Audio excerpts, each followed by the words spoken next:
Art is everywhere and everything. And because it's everywhere and everything, we've become numb to the sight of it. It's no longer spectacular or something of note or worthwhile. And it's a real shame. Well, let's just redo that one.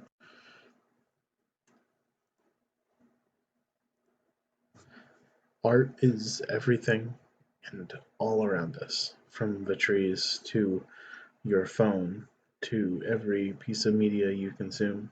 It is all art. And because it is everywhere, we've really become numb to it, which is a real shame. And here's why. So, like I said, everything is art. Trees are art, your phone is art, the wallpaper is art. These slides are all art. There's a reason they look the way they do. They're designed to be the way they are. And that's sort of the point of art is they're designed. We as humans are. If you ask a biologist, human beings are amazing beings, and it's really a work of art.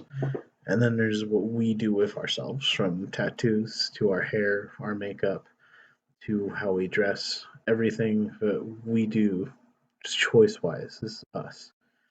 With hair and makeup, we look at this gentleman here. He's obviously got a grown out beard, grown out hair, but it's still a decision of his. This is a choice. This is an artistic stance of his, not necessarily how you might think of an artistic stance, but he's choosing that this is how he wants to look. What we wear also plays into that. If you want to look like the gentleman here and have a suit and tie, or if you're more casual with jeans and a t-shirt, those are artistic decisions that we make on how we feel about ourselves, how we're perceived, how we are as an artistic being, even down to the art that made all of those clothing. What we do is also a huge representation of art.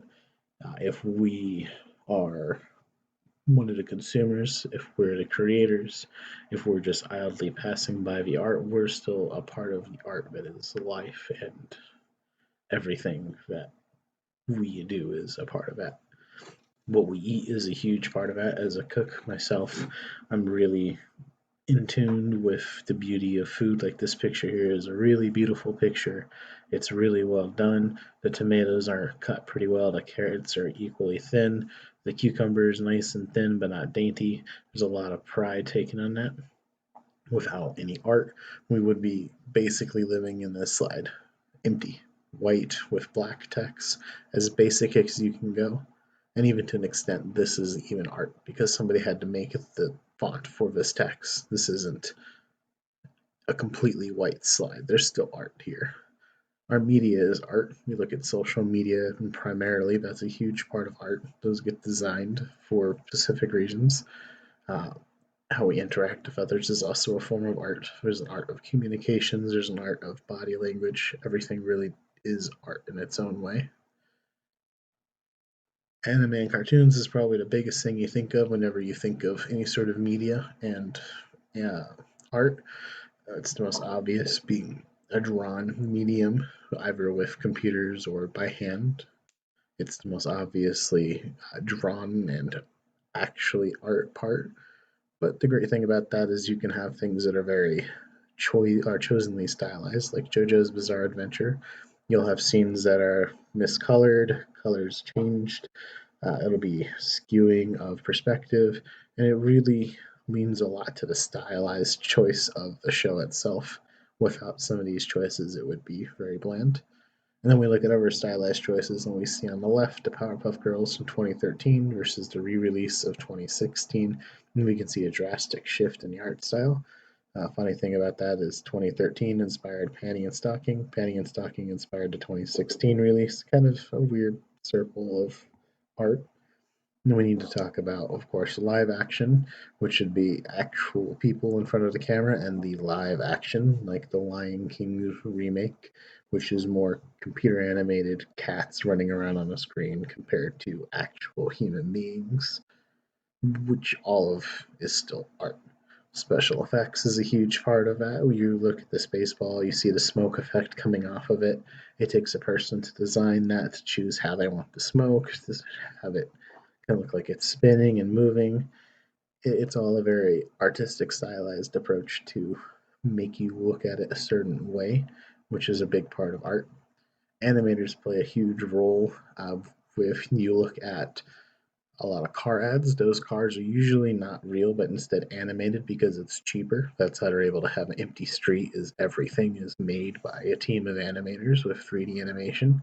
Those flyover shots of planes, usually animation. Movies and televisions, even if you don't look at them as special effects, still very much art.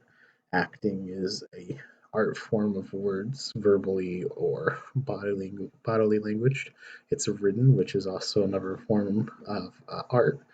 And then there's the editing that goes into it, which is a huge part of that. Devices that we obtain all of this from TVs to computers to our phones, all of those are art. The screens, how the OS acts, all of that is an artistic decision, a part of the experience that you have from it to keep you continuing to use the device. All of it's done with a purpose, with a reason. There, of course, does come a damage of overabundance. Looking at art 24/7, from ads to products on a shelf to your phone, kind of desensitizes you to art. The big flashy movie CGI makes you less appreciative of the CGI when it is there because the whole movies are. And it really makes it all taken for granted. Just like you look at this deer, and it's a beautiful picture, but it's not something that anyone's going to look at and think, oh, that's a really long process to make, despite it being a long process. It's just going to be a deer picture to most people, which is fine, but there's a lot that goes into art. So, all in all, the big thing with art is that if you are any sort of artist, you need to just pursue it.